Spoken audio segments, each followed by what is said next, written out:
Good morning, folks. Today we're going over the latest exciting, official, what they teach in school solar science, some cosmology and climate coming as well as we start with our star at spaceweathernews.com. We find the sun's patchy and shifting coronal hole presentation in the central heliographic longitudes, while those bright areas enter from the top left. These do not appear to have any considerable sunspots beneath them, and the major motions are contained wholly within the corona. Fairly solid bit of slow field evolution, but not much else. Quickly looking at the solar wind, got both Discover and ACE on here because ACE doesn't have that ridiculous error spike from about 3 or 4 hours ago, but even with it, you can tell on both charts the plasma speed took its ride to the top of the hill as the coronal hole stream began impacting overnight, but did so weakly with only moderate speed and density to the plasma stream. The weak impact hasn't really done a lot to the planet's geomagnetism. We've still got every corner of weather extremes around the world, from record heat in winter to new snow records at the same latitude but on the other side of the world. So, let's jump right into commentary on climate battles from the top science publication on Earth, but on the wins and losses they've had in climate courtrooms, and making sure to discuss nothing of scientific value whatsoever. Certainly not any of the upcoming changes to climate models or the revolution in our understanding of the sun. More on that coming at the end of the show, but they do, however, include the step-by-step how-to guide to bring climate lawsuits. Any bored lawyers out there, if there is such a thing, maybe there should be the other side version of this, or at least some bullet points of where to begin. Up next, I can clearly remember the pushback on the preventative measures taken before the Carlton Complex fires. I remember the protests and screams as they lit the prescribed burns. Turns out they helped, in a big way. These would be the same types of policies that the populace overruled in Australia in the years leading up to this recent season's atrocious blaze. Up next, 2 links to simultaneous press releases from the team studying tiny particles and hoping to answer very big questions. It turns out the neutron is even better neutralized than they thought.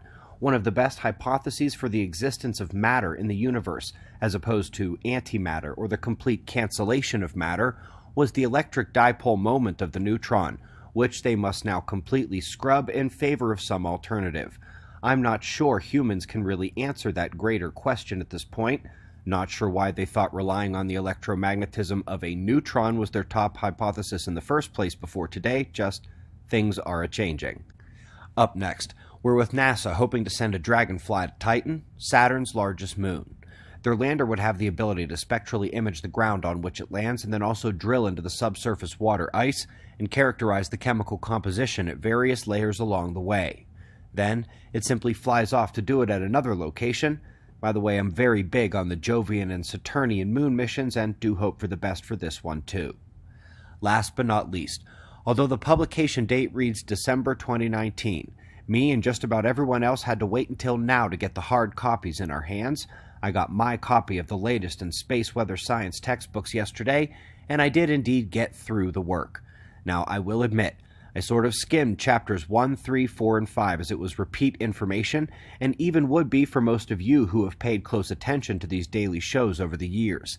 But at the end of the book, they drove home some key points, and I'd love to share them with you. We have made them here and in detail in our upcoming book this summer, but which we can now say are official enough that they are being taught by the top textbooks distributed globally at the university level. First, yes, our sun can superflare. While the greatest we really know of was in 1859, and would throw modern global power grids into disarray if it happened again today, and which is likely to occur about every 200 years, the sun can go bigger. One about 10 times stronger is likely to occur every 500 to 600 years, and every 4,000 to 5,000 years, we'd get something 100 times stronger than the 1859 solar storm. Either of those options sends us back to medieval times overnight, and right as I was just about salivating over what appeared to be their missing body of work on even stronger solar events, their last line in Chapter 7 discusses how their estimates are lower than what is calculated based on a significant paper from 2012. A little nod to the truth, but a long way to go, and a lot riding on our book this summer to pick up where the last line of their Chapter 7 left off here. And then we finally come back to climate. On page 13 of Chapter 8, they briefly discuss how these solar particles are now going into the climate models. for the first time. It was also a very clear but quick nod and open-ended mention of the future. For those keeping track, that's now the American Geophysical Union, NASA, the top 5 universities on Earth, and here, the American Astronomical Society, very clearly noticing that the UN has opened the door to the sun for climate change. Folks, we'll discuss this today on our podcast over at suspiciousobservers.org, unless, of course, Baby Adam has just spectacular timing on his world entry. We'll also be discussing that 1859 solar storm setting off the modern magnetic excursion, and because the podcast is on the website where we go further than we do here on YouTube, we are going to discuss our thoughts on the coronavirus.